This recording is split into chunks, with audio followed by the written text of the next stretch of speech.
నాలో కూడా ఒక డైరెక్టర్ ఉన్నారు అని మీకు ఎప్పుడు అనిపించింది? లేదా వేరే వాళ్ళు ఎవరన్నా అరే నువ్వు కూడా బాగా చెయ్యొచ్చేమో అని ఎవరైనా చెప్తే డైరెక్టర్గా మారిపోయారా? అంటే సడన్గా ఒక రోజులో మారిపోయే సెటప్ కాదండి. అంటే వృత్తి కాదు ఇది. ఇదేంటంటే యాక్చువల్గా రాజ్ తరుణ్ ఇష్యూ అయింది కదా, సో మీకేమైనా మూవీ మీద ఎఫెక్ట్ పడిందా? అంటే ఫిల్మ్ మీద ఎఫెక్ట్ పడిందా అంటే ఎగ్జాక్ట్గా నేను సటన్గా చెప్పకపోయినా ఇష్యూ లేకపోయి ఉంటే కనుక ఇంకొంచెం బాగుండేదేమో అనేది అయితే అభిప్రాయం అయితే ఉందండి. సో అంటే ఎందుకు అంటే ఇండైరెక్ట్గా ఎందుకు చెప్తున్నానంటే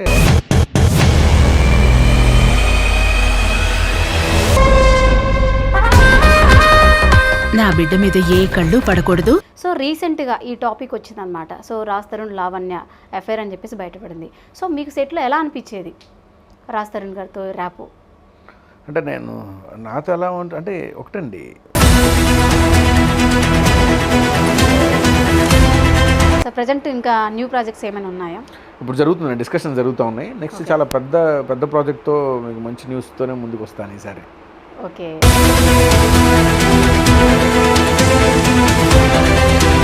సార్ బేసిక్గా సీనియర్ ఆర్టిస్టులు అంతా మీ మూవీలోనే ఉన్నారు. సో బ్రహ్మానందం కానీ రామకృష్ణ కానీ, సో వీళ్ళందరితో మీకు ర్యాప్ ఎలా అనిపించింది? సో మీ మూవీ సెట్లో ఎలా ఉండేవారు? ఈ పెద్ద ఆర్టిస్టులు ఏంటండి ఎలా ఉంటుందంటే వీళ్ళు ఎంతో మందిని చూసేసి ఉంటారండి. They are very much. And actually చాలామంది అడుగుతూ ఉంటారు పెద్దవాళ్ళతో చేయటం చాలా కష్టం కదండి, కొత్త వాళ్ళతో చాలా ఈజీ ఉంటుంది. యాక్చువల్లీ ఇట్స్ రివర్స్ అండి. సార్ రీసెంట్గా ప్రకాష్ రాజ్ గారు మన హిందూ దేవుళ్ళ గురించి కించపరిచినట్టు మాట్లాడారని చెప్పేసి టాక్ వచ్చింది. సో దానికి వెంటనే మన పవన్ కళ్యాణ్ గారు కూడా వెంటనే రియాక్ట్ అయిపోయారని చెప్పేసి అన్నారు. సో మీ అభిప్రాయం ఏంటి? అంటే నాకు దీని గురించి పూర్తిగా తెలియదండి. కించపరచడం అనేది ఏం తెలియదు నాకు. తెలిసిన వరకు వచ్చి ఏదో ఆయన ట్వీట్ ఏదో చేశారన్నారు కానీ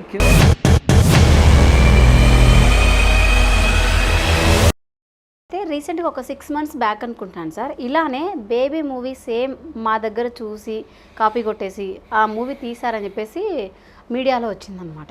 అవునండి, అవును చూసాను నేను. కామెంట్ చూసాను నేను కూడా.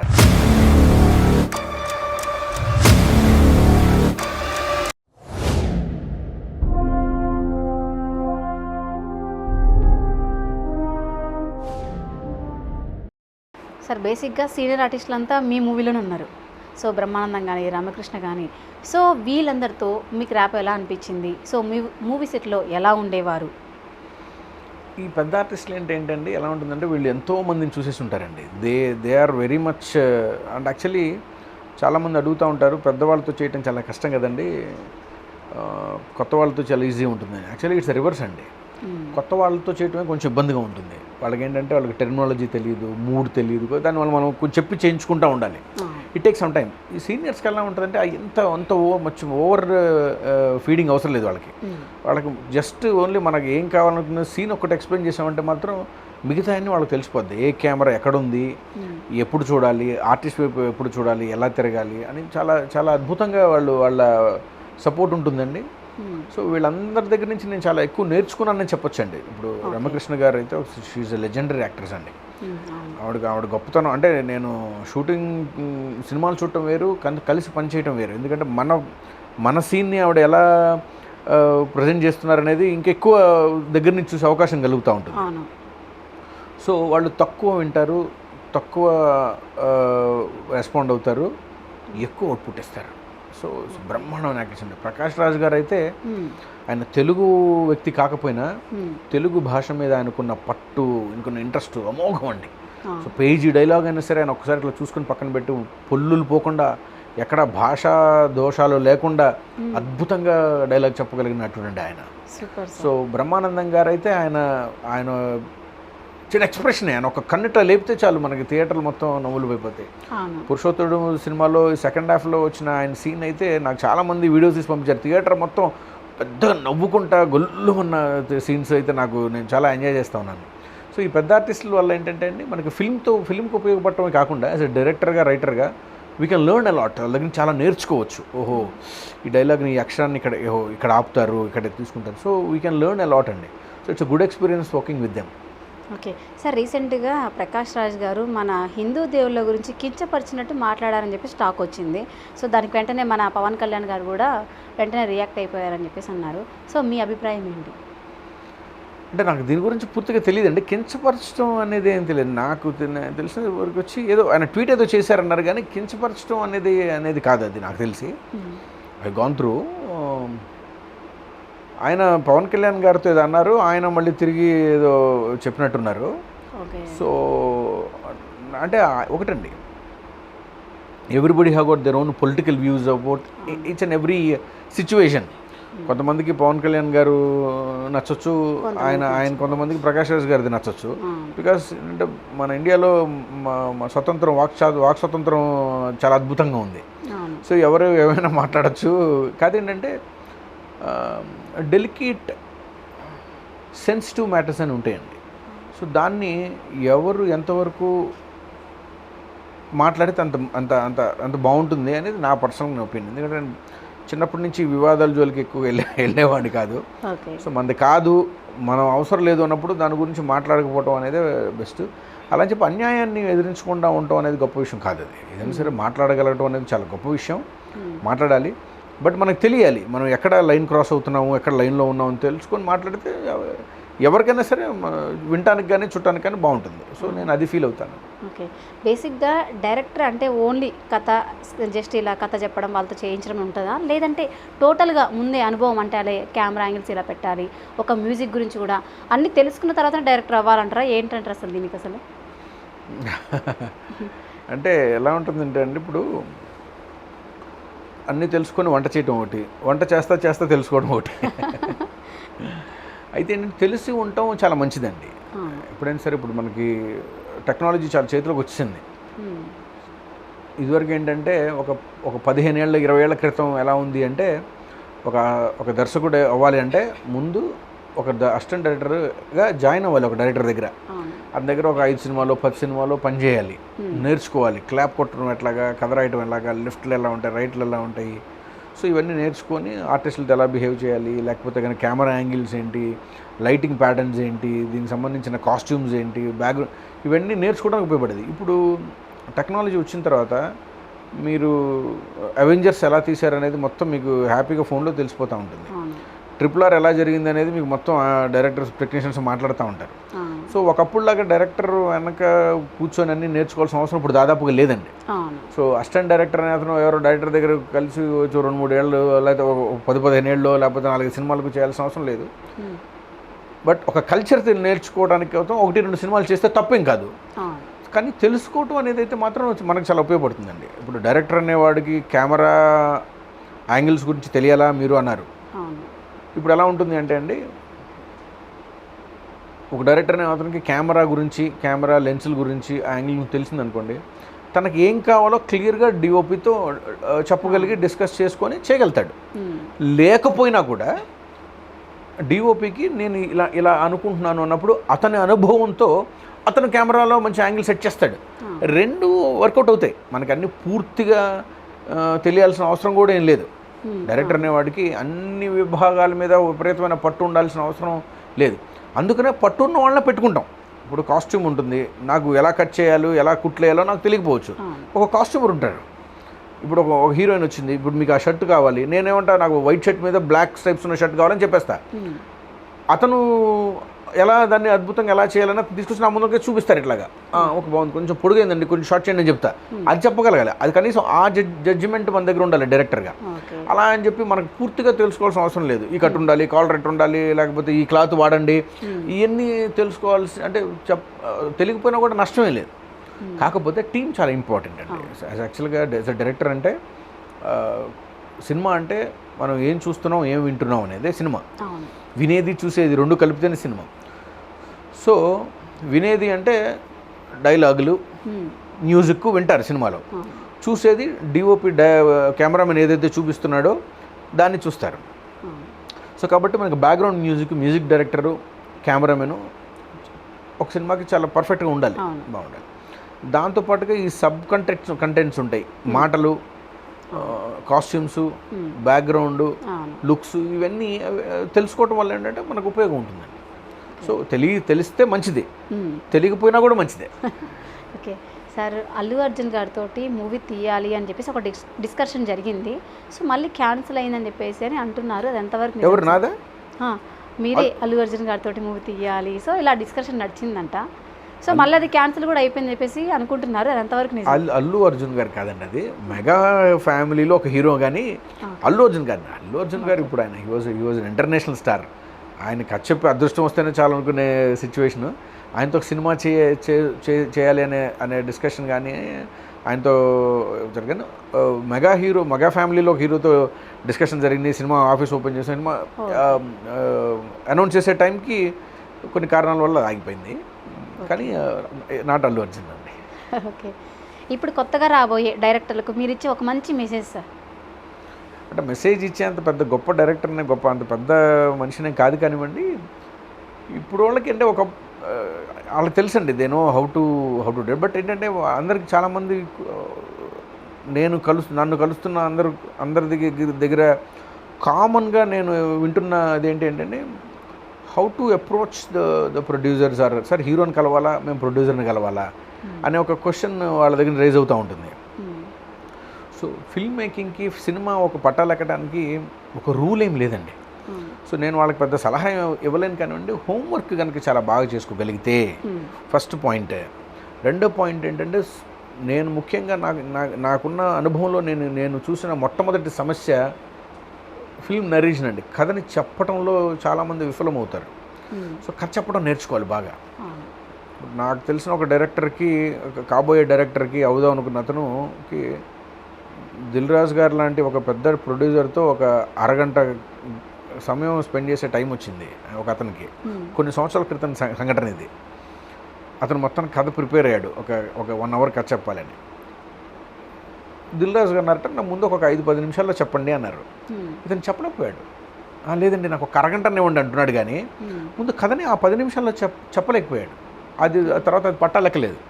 సో నేనేమంటానంటే యాజ్ ఎ డైరెక్టర్గా మీ కథని 5 నిమిషాల్లో రక్తి కట్టించేలాగా ఇంట్రెస్టింగ్గా చెప్పాలి, 10 నిమిషాల్లో చెప్పాలి, అరగంటలో చెప్పాలి, 2.5 గంటల్లో కూడా చెప్పగలగాలి. ఎప్పుడైతే ఒక డైరెక్టర్కి తన కథని ఈ ఇన్ని ఫార్మాట్లో ఒకేలాగా అద్భుతంగా చెప్పగలుగుతాడో అప్పుడు అతనికి ఆ కథ మీద పట్టున్నట్టు.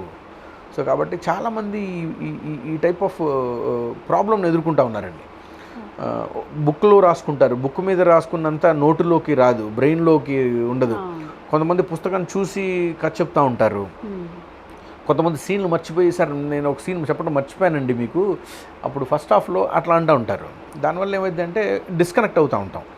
So first of all you should have a complete authority on your subject. మీ కథ మీద మంచి పట్టు ఉండాలి మీకు. ఎప్పుడు ఎక్కడ ఎలా ఎటు తీసి చెప్పినా కూడా చాలా ఎఫెక్టివ్గా చెప్పగలటం నేర్చుకోగలిగితే ఇంకేముందండి. ఇప్పుడు ఈ రోజుల్లో హీరోల దగ్గరికి వెళ్ళడం, ప్రొడ్యూసర్ దగ్గరికి వెళ్ళడం పెద్ద సమస్య కాదు. చాలా ప్రాపర్గా మంచిగా ప్లాన్ చేసుకొని ఒక మెయిల్ పెట్టినా కూడా సినాప్సిస్ బాగుంటే వాళ్ళే మంచిగా ఆఫీస్కి పిలిచి కాఫీలు ఇచ్చి కథలు వింటున్నారు. ప్రతి ప్రొడక్షన్ హౌస్లో ఒక టీం తయారైపోయింది ఇప్పుడు. ఒకప్పుడు కేవలం ప్రొడ్యూసర్ గారే కథ వినాలి. నేను ఇండియా వచ్చి కథ చెప్పాలనుకున్న సిచ్యువేషన్లో ఫస్ట్లో అశ్వినాథ్ గారిని పట్టుకోవాలంటే నాకు 2 నెలలు పట్టింది. సో అంత పెద్ద ప్రొడ్యూసర్ని పట్టుకోవడం అనేది చాలా గొప్ప విషయం ఆ రోజుల్లో. కేఎస్ రామారావు గారు లాంటి వ్యక్తిని కలవడానికి కోసం నెలలు పట్టేసింది. ఇప్పుడు అది లేదండి. ప్రతి ప్రొడక్షన్ హౌస్ ఒక టీం ఉంది. ఆ టీంకి కథలు వినడానికి ఒక హెడ్ ఉంటాడు. వాళ్ళు ముందు వినేస్తారు, వాళ్ళు ఫిల్టర్ చేసేస్తారు. సో కాబట్టి ఇప్పుడు ప్రొడ్యూసర్స్ని హీరోని కలవడం పెద్ద గొప్ప విషయం కాదు, కొంచెం ప్రయత్నిస్తే అవుతుంది. కానీ కలిసిన తర్వాత ఏంటనేది ఇంపార్టెంట్. సో మనం చాలా ఎఫెక్టివ్గా చాలా స్ట్రాంగ్గా ఉండగలగాలి. అది నేర్చుకుంటే త్వరగా సినిమా పట్టాలెక్కడానికి అవకాశం ఉంది. ఓకే సార్, మీ లైఫ్లో జరిగినటువంటి బాధాకరమైన సంఘటన ఏమైనా ఉందా? అంటే నా లైఫ్లో, పర్సనల్ లైఫ్లో చెప్తే ఎవరికి ఉపయోగం ఉండదు, అందరికి బోర్ కొట్టచ్చు. అంటే పర్సనల్ లైఫ్ ఎలాగో మనం అడగలేదు, సో మూవీ ఫీల్డ్లోనే చెప్పండి.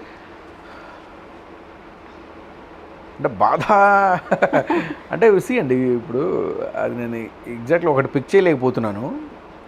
నాకు ఒక పీరియడ్ అంతా చాలా బాధాకరమైన period I just gone through అండి. ఇప్పుడు ఎందుకంటే నేను ఇది మాస్టర్స్ చేసి బాగా చదువుకొని ఒక్కడనే అబ్బాయిని, వీడు ఫారెన్లో సెటిల్ అయిపోతాడు, నేను సివిల్స్ ఆస్పిరెంట్, ఏ కలెక్టర్ ఐఏఎస్ ఐపీఎస్ అయిపోతాడు అని ఇంట్లో వాళ్ళు, నాకు 2 సిస్టర్స్ అండి. సో వాళ్ళంతా ఊహించుకుంటున్న టైంలో నేను సినిమాల్లోకి వెళతాను అని డెసిషన్ తీసుకున్నప్పుడు చాలామంది ఎవరైనా భయపడతారు. ఫస్ట్ నుంచి కూడా మన వాళ్ళకి ఏంటంటే సినిమా అంటే ఇష్టం, కానీ సినిమాలోకి వెళ్ళి పని చేయటం మాత్రం ఇష్టం ఉండదు. ఒక అమ్మాయిని మనం నువ్వు హీరోయిన్ లాగా ఉన్నావు అంటాం, కానీ ఆ అమ్మాయి హీరోయిన్ అవుతుందంటే మన ఇంట్లో అమ్మాయిని మనం పంపించడానికి ఇష్టపడం. సో ఇలాంటి సిచ్యువేషన్లో ఒక సినిమా తీసి వెంటనే ఇంకో సినిమా రానప్పుడు, లేకపోతే ఇలాంటి కోవిడ్ లాంటి సిచ్యువేషన్స్లో పెద్ద గ్యాప్ వచ్చినప్పుడు, ఈ డైరెక్టర్ అనే వాడికి ఉన్న ఒక మైనస్ ఏంటంటే ఒకసారి డైరెక్ట్ చేసినోడు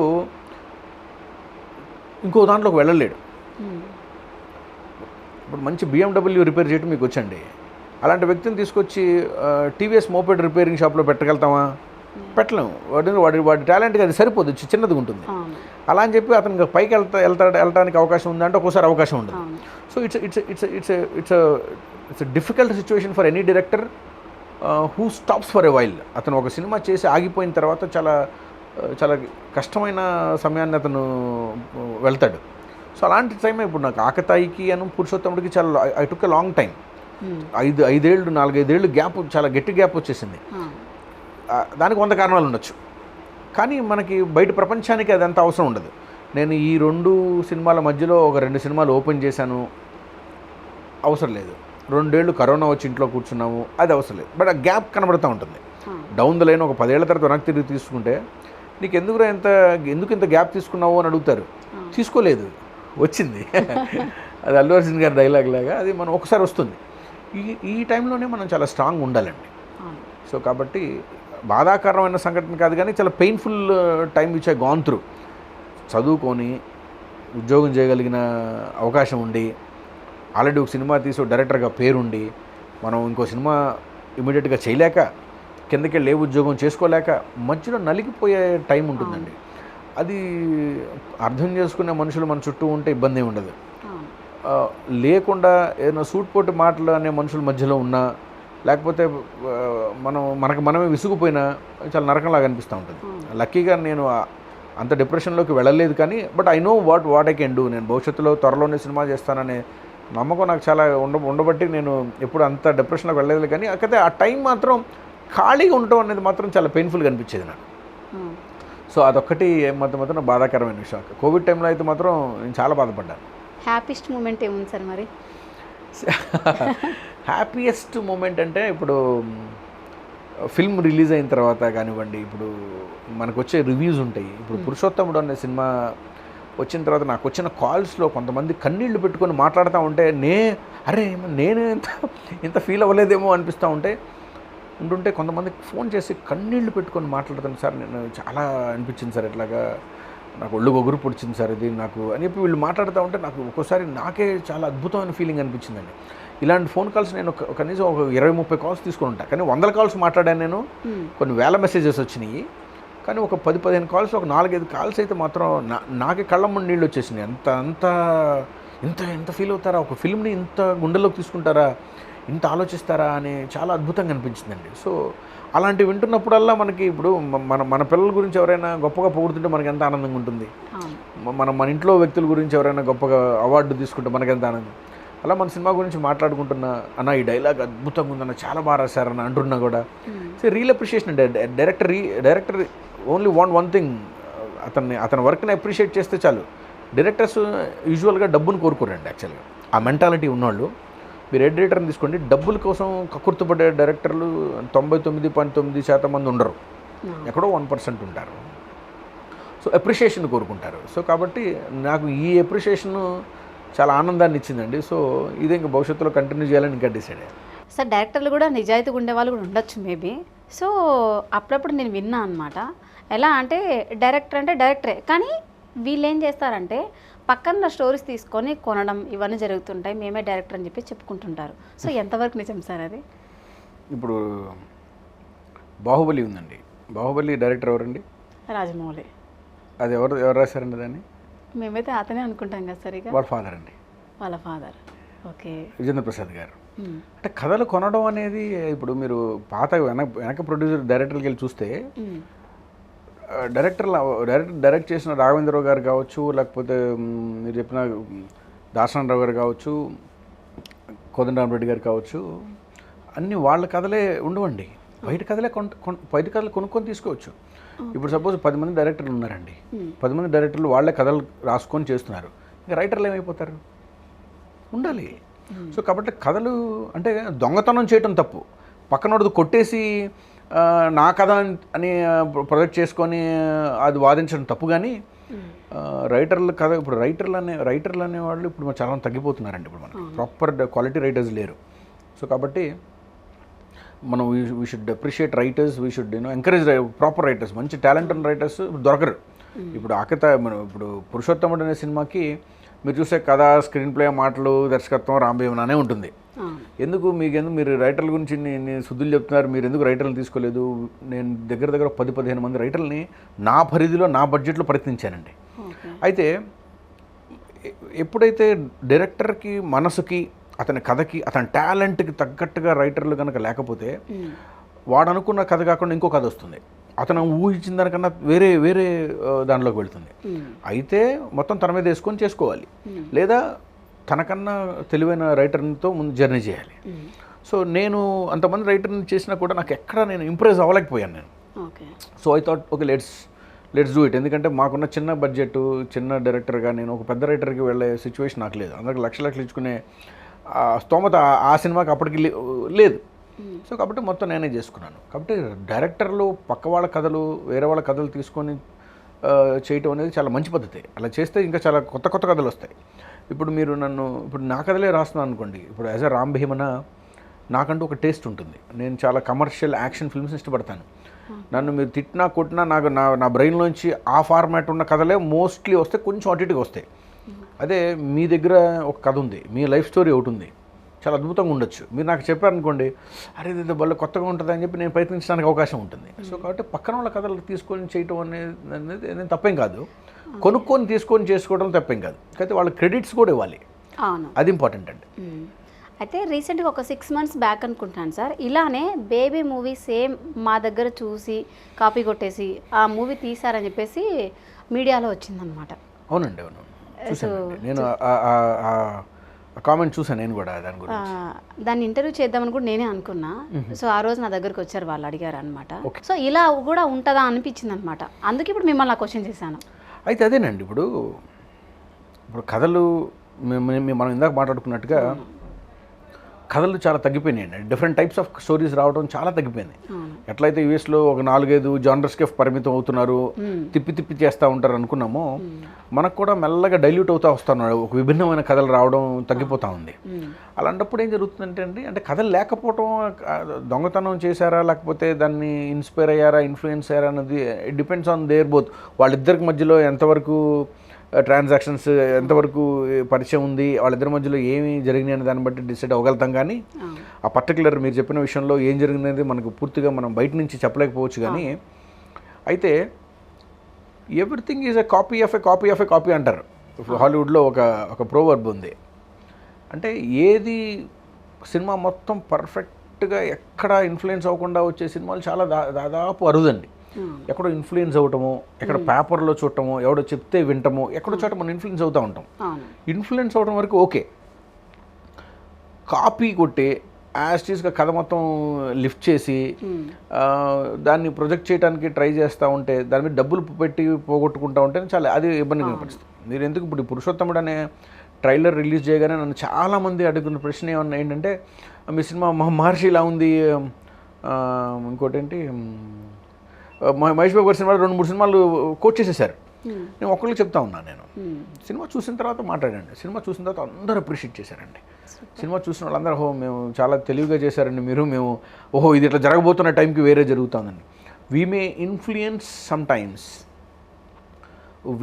వీ మే లైక్ సంథింగ్. ఇప్పుడు మా ఫ్రెండ్ ఒకడు ఉన్నాడు, అతనికి చిరంజీవి అంటే పిచ్చి.